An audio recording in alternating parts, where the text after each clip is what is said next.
महाभारत का भीषण युद्ध चल रहा था। कौरवों के सेनापति धृष्टद्युम्न भगवान श्री कृष्ण की मदद और पांडवों के छल का सहारा लेकर कौरवों के सेनापति द्रोणाचार्य को निहत्था जानकर उनका वध कर देते हैं।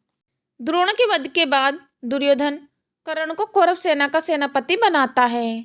सेनापति बनने के बाद कर्ण कुरुक्षेत्र की उस पावन धरती पर जाते हैं, जहां महाभारत के सबसे महान योद्धा भीष्म पितामह बाणों की सैया पर लेटे अपनी मृत्यु की प्रतीक्षा कर रहे थे। पितामह को घायल अवस्था में देख कर्ण भावुक होकर भीष्म पितामह से कहता है, हे गंगा पुत्र भीष्म, यह राधे पुत्र कर्ण आपको सादा प्रणाम करता है और आपसे अपने सभी अपराधों के लिए क्षमा चाहता है।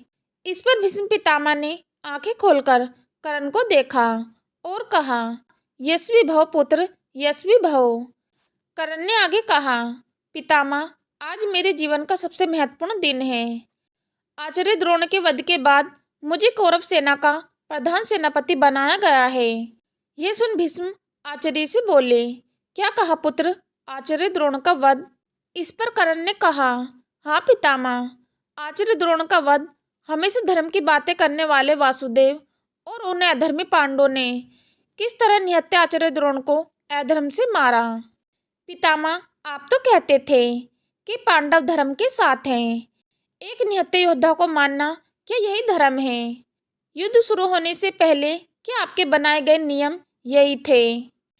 हे गंगा पुत्र भीष्म, क्योंकि अब इस कौरव सेना का प्रधान सेनापति यह राधे पुत्र कर्ण है, इसलिए मैं आपको वचन देता हूँ कि युद्ध शुरू होने से पहले जो नियम आपने बनाए थे उन्हीं नियमों में रहकर अब यह कौरव सेना युद्ध करेगी और मेरे सेनापति रहते कौरव सेना की ओर से कोई अधर्म नहीं होगा।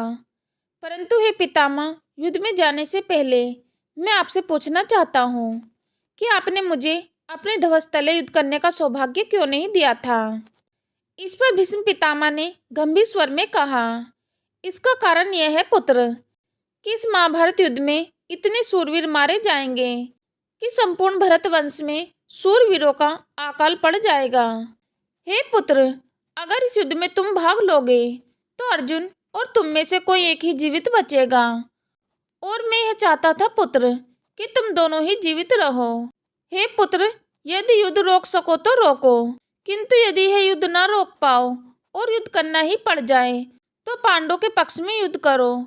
यह सुन कर्ण ने कहा, पितामह, यदि मैं ऐसा करूं तो दुर्योधन के नमक के ऋण का क्या होगा? और आप तो वचन का मूल्य जानते हैं, इसलिए हे पितामह, मुझे आशीर्वाद दीजिए कि मैं दुर्योधन के ऋण से मुक्त हो जाऊं। इस पर भीष्म ने कहा, हे पुत्र, दुर्योधन अधर्म का प्रतीक है और तुमने इस युद्ध में दुर्योधन का साथ देकर उसके नमक के ऋण को चुका दिया है। हे दानवीर, इस धर्म क्षेत्र कुरुक्षेत्र में जितने भी योद्धा एकत्र हैं, वे चाहे किसी भी शिविर में हो, वे सभी अकेले ही हैं और अकेलेपन का अर्थ तुमसे अधिक कौन समझ सकता है पुत्र, कौन समझ सकता है? हे सूर्य पुत्र, इस युद्ध में कोई भी विजय हो, लेकिन तुम्हारी हार तो निश्चित है। अगर वासुदेव के रहते तुम विजय हो भी गए तो अपने भाइयों के वध का ऋण तुम कैसे उतारोगे पुत्र? यह सुन कर्ण पितामह के चरण स्पर्श कर कुरुक्षेत्र की ओर चल पड़ते हैं। महाभारत युद्ध का 16वां दिन शुरू हुआ। कर्ण ने कुरुक्षेत्र युद्ध में भारी संख्या में पांडवों की सेना को नुकसान पहुंचाया। कर्ण ने कई अक्षयणी सेनाओं को मार डाला और पांचालों को वध किया। इतना ही नहीं, कर्ण ने सात्विकी, शिखंडी, पांडव के भाई नकुल, सहदेव, युधिष्ठिर और भीम को युद्ध में हराया और उन्हें जीवन दान भी दिया। कर्ण ने युद्ध में अर्जुन को लगभग मार ही दिया था, किंतु भीष्म को दिए वचन के कारण कर्ण ने अर्जुन को भी जीवन दान दिया। महाभारत के युद्ध में कर्ण ने तो भीष्म के बनाए नियमों का पालन किया, किंतु जब बात पांडवों की आई तो उन्होंने वही नियम ताक पर रख दिए और द्रोणाचार्य की तरह अर्जुन ने भगवान श्री कृष्ण की मदद और छल से निहत्थे कर्ण पर अंजलि का अस्त्र चलाकर उसका वध किया।